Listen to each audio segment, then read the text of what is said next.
Welcome to ASRM Today Book Review, a podcast that interviews the authors who dive deeper into the field of reproductive medicine. Welcome to the show. I'm Jeffrey Hayes. On this episode of the book review, our guest is a women's wellness expert and board-certified gynecologic oncologist at Beth Israel Lahey Health and Hospital in Boston, Massachusetts, with over 25 years of experience. She's been recognized numerous times by Castle Connolly Regional Top Doctors List, Boston Magazine, North Shore Magazine, and as an exceptional woman in medicine. She teaches as an adjunct clinical associate professor of OB/GYN at Boston University School of Medicine. Her book is It's Time You Knew: The Power of Your Choices to Prevent Women's Cancer. It's my absolute pleasure to welcome to the review Dr. Valena Wright. Thank you so much for being with us today, Dr. Wright. Hi, it's really my pleasure. Thank you for having me as a guest. Absolutely. And we're going to get into this wonderful book that you've written. My first question for you is, throughout the book, you talk about finding your power. In fact, power is emphasized even on the cover of the book, to personalize and appreciate oneself. Can you just unpack a bit for our listeners about this idea you propose of finding your power? I think it's really important for women to speak up. Often we know our own bodies well, and historically, we are sometimes dismissed. And it may be the way that we speak up or the biases that people have when they're in a physician-patient relationship. There's an imbalance of power there sometimes. And so we have to have confidence in ourselves when we aren't feeling well and we know there's something wrong. There's actually a tendency, obviously, for us sometimes to deny symptoms ourselves. There's often delay in diagnosis on the part of the patient, but sometimes it's also delay in the part of the physician. So when things are wrong and we can't find an answer and the problems are persistent, we really need to speak up and get a second opinion, even if that's what's required. It's important to have a relationship with your physician, that you're able to have difficult conversations and that you feel that you're listened to. And even if the doctor doesn't have the right answer, you have to have confidence that you can go back and you'll work through it together as a team and figure out a solution. Yeah, you have a really nice phrase in the book that sort of sums that up. It's a well woman visit. Or well women visits. That was amazing. When I was reading, I was just like, oh, that's so wonderful, So let me segue then from this wonderful concept of well women visits. This book is very personal for you. You have personally lost loved ones to cancer. You recount so many moving stories in the book of the personal struggles of women. And I found myself, in putting my notes together, I got to thinking about grief. And my question then is, what role does grief play often for patients that you encounter who either are the partner of someone who's diagnosed or even has lost someone in the past? So I really was motivated to write this book in memory of my sister, my older sister, Debbie, and it happens to be her birthday today. So, I really honor her memory by writing. And I think when we write things down that are difficult, in a way, it allows us to process things and perhaps move on in a positive way. Grief is difficult. When we have to, as physicians or oncologists, tell patients that they have cancers, there's a variety of stages people go through in coming to terms with that diagnosis, especially when they're potentially facing a terminal cancer diagnosis and accepting that. So grief is difficult emotion. I think when we deal with cancer patients, it's really important to have a whole team around that patient. So family support, psychologists, nursing support, physician support, all of those things can make such a big difference in a patient's ability to understand their diagnosis, move forward to treatment, and hopefully to recovery and cure. Right. And thinking about this, it's the concept of grief. And as you point out in the book, just because you get a diagnosis, this is not a death sentence. There Right. is recovery. And I guess in my own way, as I was reading it and trying to contextualize what you were describing a little bit, I got to thinking about, well, I guess if you're diagnosed and you then battle through it and it goes into remission and it gets beaten, you have moved into another sphere of your life now, and it's just like, I think it's okay. Like what you're saying, or how I'm interpreting what you're saying, is that, through writing, and reflection while you're in the process, that's your own way of sort of moving on from one part of your life. You can grieve for that part of your life, and then you just sort of move on to this next bit of it. I believe writing does allow you to reflect and give you time to interpret things. I know so my older sister, Debbie, passed away from ovarian cancer, unfortunately. And in being a GYN oncologist, obviously we have patients that ovarian cancer has such a poor prognosis still, most women being diagnosed at late stage 3 or 4, where the survival rate is less than 50% at 5 years. And so it's a process that I watched my sister go through, with really the inability to change the course of disease from a surgeon's point of view, or even from a medical oncologist's point of view. You kind of see the path that many women end up following just because of the natural history of that disease. But being with her through that, you realize how important the present moment is, how important it is sometimes, especially with cancer patients, to just be present. Whether there's a cure or not, your presence has a profound impact.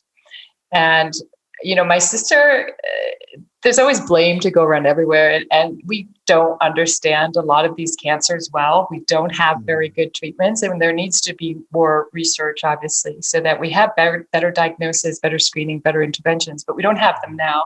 And so I think we have to be present and deal with what's in front of us in real time, and not dwell on the past of what could have been, or in the future what we lost, but to live in the present as best we can. I wanted to say one thing. So my sister was amazing. She, with stage 3 recurrent disease, having chemo, would go sailing almost every day. She would go cross-country skiing when she had her terminal cancer diagnosis. I went to visit her and her husband in Ottawa, and they took me cross-country skiing, and she was on chemo. She had alopecia. She took her winter hat off, and she was like skiing cross-country in this beautiful park outside of Ottawa. And I was short of breath, and they were fine. And I was like, who's healthier here? So it's really, how do we spend our days? How do we take care of ourselves? Are we like living our life the best we can? Are we having good nutrition, physical activity, spending time with our friends and people we love? Those are really things that are important to maintain quality of life. Absolutely. And you were just mentioning, and you navigate this so well in the book too, but you present a lot of shocking statistics. One in particular, I am an Alabamian, and I was born and raised here, and this is where the ASRM offices are, and this is where I live. I work. I choose to live here. I love it. But I was so disheartened by the statistic you gave in the book, because, again, it's when someone shows you something that you're not aware of, you go, oh no, like that, like instantly. And you mentioned in the book this, you say, Human Rights Watch World Report of 2018 draws attention to Alabama's cervical cancer mortality rate. 3.9 of every 100,000 women dying from cervical cancer, as the highest in any U.S. state and twice the national average. Black women in Alabama suffer an unfair burden of poor health and death from cervical cancer at nearly twice the rate of white women. And again, I had to stop for a minute, and just go, oh my goodness. Let me ask you then, in your professional opinion, is this primarily an education issue? Is it an economic issue? Would providing more rural outreach help, in your opinion, to get women to the doctors, to the specialists, to get diagnosed? I believe all of those things would make a difference. Our healthcare system has some structural bias, which we're even more aware of now that we've been through the COVID-19 pandemic, that mortality rates do fall along racial lines. And part of that is access to care, socioeconomic issues, trust of the medical system. If you look at the populations that have had HPV vaccination, for example, Black women have much lower rates of vaccination, and Hispanic women as well, relative to white women. And HPV vaccination is one of the reasons that the rate of cervical cancer has continued to decline in the US, along with screening with a PAP and HPV test and treatment of these dysplasias. So women who haven't been vaccinated, women who don't have the opportunity to access a well visit to get a PAP smear, and then the follow-up of abnormal screening tests. I think if you've never had a PAP test, there's women in the United States that have never had a PAP test. They're one of the highest risk groups. That's one of the defining risk factors for cervix cancer, is never having had a PAP test. And there are women who have never had a PAP test, unfortunately, in part because of lack of health insurance is a barrier sometimes. I think that shows the inequality of our healthcare system. Yeah, and again, for listeners, when you pick up the book and you read it, Dr. Wright provides such wonderful yet mind-blowing statistics at the same time that really make you pause. Genetics comes up a number of times in your book. And with constant advancement in genetic testing in medicine, I just wanted to ask you, what do you see are some of the pros and cons of some current genetic testing in regards to cancer screening or cancer issues in women's health? I think it's critically important that we screen for genetic predisposition to cancer. Having the screening test done, there are federal laws to protect people from genetic discrimination. So having, that was one of the big concerns, but there are laws to protect our healthcare information. If you know you're at increased risk, maybe it will impact the decisions you make as far as your behaviors for risk reduction, or whether you enroll in a screening program, if you have access to that even. The cancers for us where it has the biggest impact is ovarian, fallopian tube cancers, but also uterine cancer. And these inheritable mutations that increased risk, people think that we're able to diagnose ovarian and fallopian tube cancers early, but even if you're in a high risk setting or high risk by having family members affected, if you're getting an ultrasound in CA-125 every 6 months, that's no guarantee you're not going to develop ovarian cancer, because women develop ovarian cancer in that 6-month interval of follow-up sometimes. We just don't understand the biology of the disease well. So the genetic testing also now has an impact on treatment, because if you're BRCA positive, you're more likely to respond to a group of drugs called PARP inhibitors. PARP inhibitors are incorporated now into the treatment of ovarian cancer after completing chemotherapy. They're part of what we call maintenance therapy to prevent recurrence of disease, and are highly effective. I have women 8 years out now that in the past probably would not still be living because of these PARP inhibitors.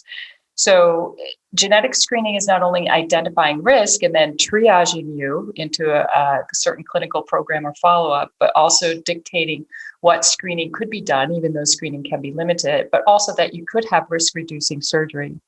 Risk-reducing surgery for the prevention of ovarian and fallopian tube cancers means that the fallopian tubes and ovaries would be removed prophylactically to prevent cancer. And when we do that, about 5% of the time, we actually find a very early microscopic cancer in people who have gene mutations.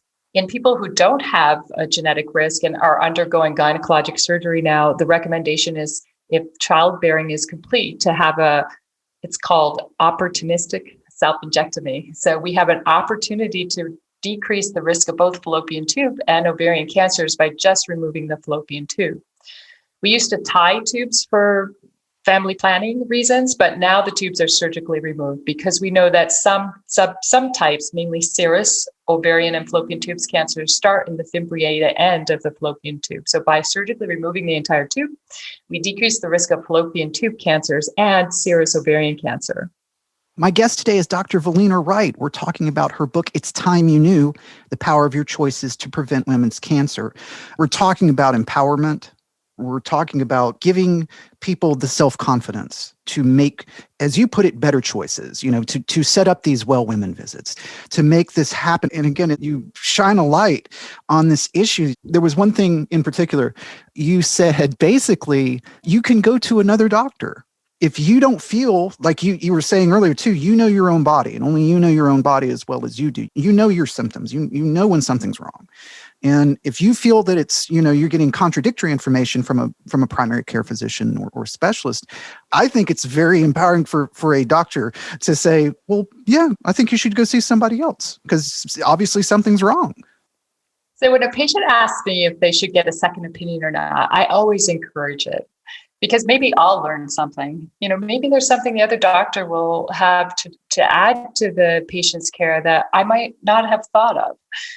Hopefully it's not going to change anything major, but if it gives the patients more options, a second opinion makes them feel more confident and able to move forward with treatment, that's all positive. How can that really be negative? It can, I guess, be negative if you get two contradictory opinions and then you have to get a third tiebreaker, and that it can get confusing. So I think it's important to just have a relationship that you trust the doctor and that you're able to work through things that don't make sense or where there are different options so that you have your questions answered, that you feel that you've had things explained well and you understand the terminology. It's not proper for patients to be given explanations with medical jargon. In the book, you do such a wonderful job of blending and mixing, and then you have a tremendous glossary section, in the back, just in case there's still any lingering questions about any of the topics or the terms you bring up. I have one more question for you before we run out of time. You touch on in one chapter of the book the issue of caring for the elderly. This made me think about that I know very little about my own mother's medical status as a woman in her 70s. And, and that's not saying, normally she tells me about the doctor visits, but I had not considered, or I hadn't really even thought about that, I may have to one day deal with that on a more engaged and personal level, and the embarrassment roses begin to bloom, in my cheeks. And as I was reading one of the accounts you were giving in the book, I went, oh, no. I can't ask my mother that. But I wanted to ask you, is this largely ignored? Is it due to the way that we're often raised to not connect with our parents on that level when we reach these stages in life? I think they're just difficult conversations because of our socialization. Like, I wouldn't really want to ask my dad a lot of questions about sex, I guess, or issues, or he's older, obviously, and ask. Even, right. There are certainly difficult conversations, but I think the point is you have to try and have these conversations, and there's some tools in the books to help you have them. Like especially conversations about end of life care so that you can live to the end of your life with dignity, and your family should know what it is that's important to you so that they can respect that. Also, I think it's important to know your family history because of the role of genetics, and not just genetics, but environmental factors, because you share, very similar backgrounds in many ways, not just genetic of what you've been exposed to, where you've lived, where you've traveled, your nutrition, all of those habits, secondhand smokers, all of those things come into play in a complex formula or puzzle that we need to know all the pieces to make the best diagnosis and recommendations to improve your health. Absolutely. And, again, as any doctor's office has always advised to me, even though I know there's a lot on this form, but the more you tell us, the more we can help you. That's usually how I also communicate it to other people. In my own life, I have found that my father has withheld some important medical information from me. And then we're having a very side conversation, at dinner one night. And he goes, oh yeah, by the way, my cancer screening went great. And I'm like, I'm sorry, you're what? Like that. And I'm like, I did not know we were doing cancer screenings. What's going on? And he's just like, it does one of those. It just sort of shrugs it off. I'm like, don't shrug it off. It's great. I'm putting it in my phone now. So when I go see my general practitioner, I can go, yes, there's a history of this. Yes, please run the right test for me. My guest today was Dr. Valena Wright. Her book, it's out right now. It's called It's Time You Knew: The Power of Your Choices to Prevent Women's Cancer. It is available wherever books are sold and or downloaded, or however it is that you ingest your information these days. Dr. Wright, thank you so much for being on the show. It's been an absolute pleasure. Thank you for having me. I really enjoyed speaking with you. Please rate and review the show. And if you have not already, please subscribe to the show through Apple Podcasts, Google Play, or however it is you currently subscribe to podcasts. Until next time, I'm Jeffrey Hayes, and this is the ASRM Today Book Review. This concludes this episode of ASRM Today. For show notes, author information, and discussions, go to asrmtoday.org.